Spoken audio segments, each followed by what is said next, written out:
شعائر مقدسه امام حسین علیه السلام که از نظر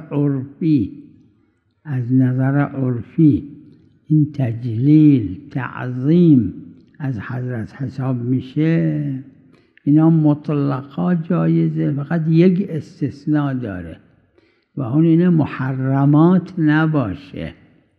محرمات غیر مسئله این که تعریض نفس للقتل که اون محل خلاف اون بحث دیگه است.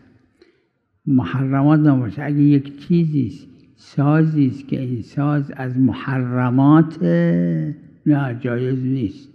اما اگه این ساز یه ساز خاص به عزاداریه، این مسئله شبیهش را مرحوم میرزای نائینی ذکر کردن که غالباً فقهام امضا کردن فرمایش ایشون را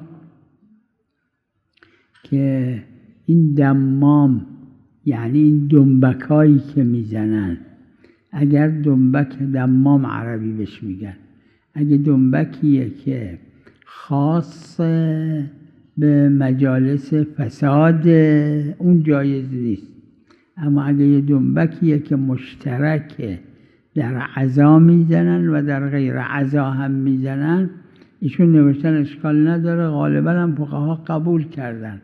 خلاصه اگر یه سازیه که خودش در غیر عزای امام حسین علیه السلام اگه بزنن حرامه، نه تو عزا جایز نیست.